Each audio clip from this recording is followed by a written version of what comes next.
So I've been getting quite a few questions lately from people asking me what kind of printer I'm using to print some of my larger pieces, items such as helmets and armor. I figured I'd take a couple minutes, go through the printer I'm using. Now this is not going to be a comprehensive review of the printer. It really is more of a user experience and how that printer's worked out for me. I will take some time and I'll go through the settings I use. I'll even go through some of the filaments I use. So stick around and we'll get into the printer. This is the Anycubic Kobra 2 Max. Features an absolutely massive build area, 420 by 420 by 500. Comes with the Anycubic Elegoo automatic bed leveling system on it, vibration compensation, and an advertised print speed of about 500 millimeters per second. Now I purchased this printer about 6 months ago because I was in the middle of a very large print and was having problems with the printer I was currently using. So I was able to pick this up locally at my computer supply center for about $480.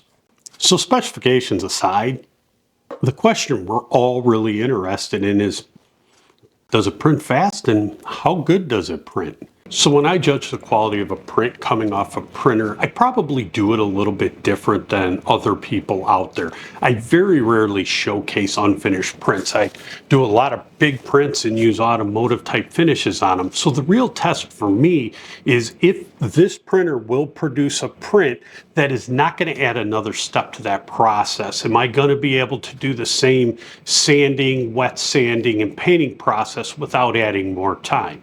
So for the video today, I really wanted to do a comparison in how this Anycubic Kobra 2 Max prints against one of my other modern printers. Now for that comparison today, I'm going to be using my Bamboo X1 Carbon. And before I get a bunch of comments down below, I understand they're completely different machines. It really is like comparing apples to oranges. Actually, it's probably more like comparing apples to chicken fingers. They are two completely different animals. This is a Cartesian bed slinger and that's a Core XY. So a lot of you might be saying, well, hey, this is not a real fair comparison. And it really isn't a comparison. It's really just to look at the print quality because I know coming off my Bamboo that the process I've been using works. Am I going to be able to do the same process off the Anycubic? And that's really what this comparison is about. So when I look at the two prints, this is coming off the Anycubic, this is coming off the Bamboo. And there are some very noticeable differences. And really those differences are with echoing. You can see a lot of echoing, you can see a lot of ghosting in some of the areas, especially where there's transitions. And that is something that really is to be expected. This is a large bed slinger with a lot of mass. It has to stop that mass and change directions. So it really doesn't come as a surprise when we see that. Print times. Print times off of the Bamboo were about 3.5 hours. Print time off the Anycubic was right about 4 hours. So about a half an hour difference in print time. And that can be a real big deal. Now for me, I print a lot of big stuff and really I set the print up and go off, do whatever I'm going to do for the day. And when I come back, the print's done, or it might be a day, it might be two. So I don't really worry too much about, a half an hour here and there. Now, also with the Bamboo, because it is a Core XY, I really run it at basic settings. So before everybody goes, why did it take 3.5 hours? I understand you could really crank it up with the Bamboo and put stuff out pretty quick, but I don't do that. And there's a reason. I have had in my time plenty of big prints crash. Now it's one thing to have a small print fail, but when you have a big print fail, you've wasted a lot of time and a lot of money in filament. When we are talking about Iron Man, or we're talking about R2-D2, that between both of those was in excess of 35 rolls of filament. If you start having failures, that gets very expensive very quickly. So I really run the Bamboo at a safe speed, and same thing with the Anycubic. Let's take a minute to talk about filament. Now this is really important to me. I print a lot of big things, and as I said earlier, 35 rolls of filament between two of my prints, that's a lot of filament. It adds up really quickly, and I am paying for that out of my pocket. I'm not sponsored and I don't have anybody giving me rolls of filament. So I'm always trying to look for the budget-friendly, least expensive route when it comes to filament. So what I did when I bought this printer is I figured, we're gonna throw the least expensive filament I could find at it and see how it prints. And that filament at the time was this Elegoo PLA.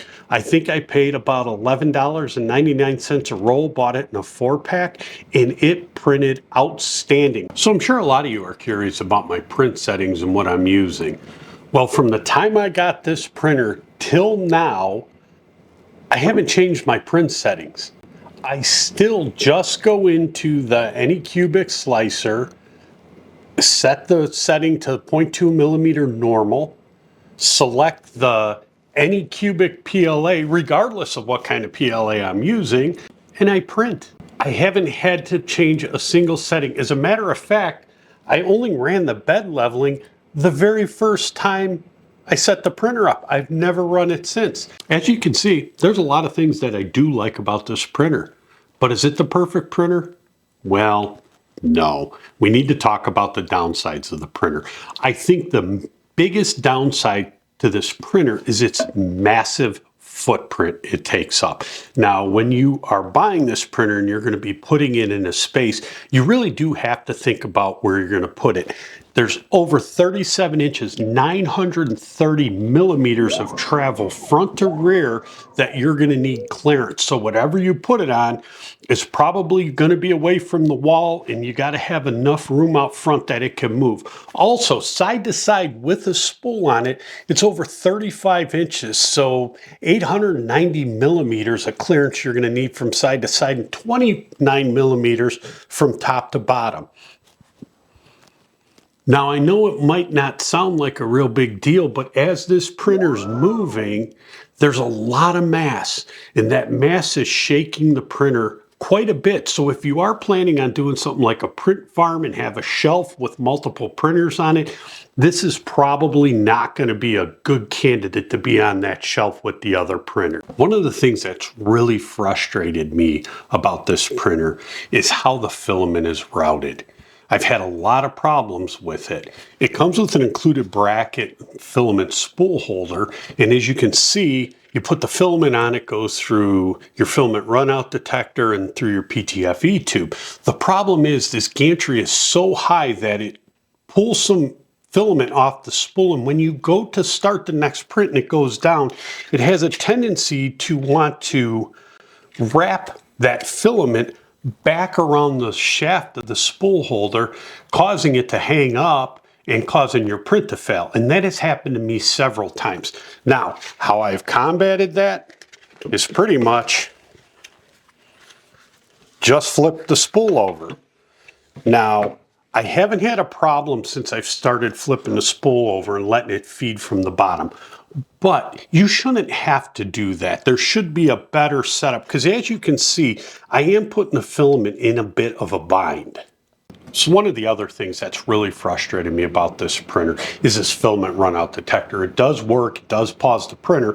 The problem is it's so close to the PTFE tube right here that when it does trigger, the filament's already pulled into this PTFE tube, and you have to physically disassemble it or pop it off the hot end to get that piece of filament out while the whole machine is paused. So lastly, let's just talk about the build plate.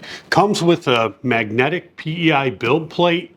That's a huge help on a printer of this size, getting these big prints off. Unfortunately, Anycubic didn't put any kind of indexing tabs along the back as stops, so it can be a little finicky to get on. The other thing is you have to keep in mind this is a huge build plate. So if you are expecting to wipe this off with alcohol and that print's just going to miraculously stick, there's a good chance it might not. So I really do cheat a little bit. I put hairspray on all my PEI build plates. I print big things and I just don't want them to break loose. Call it a crutch, say I'm cheating, whatever. It really does work. So as you can see, this is just a couple of the things that I've built with the printer over the last 6 months. It's been a very good printer and I've had very few issues with it. And I think R2 would agree with me. So I hope you enjoyed the video. Please like and subscribe. Let me know if there's anything you'd like to see me do a video on down in the comments.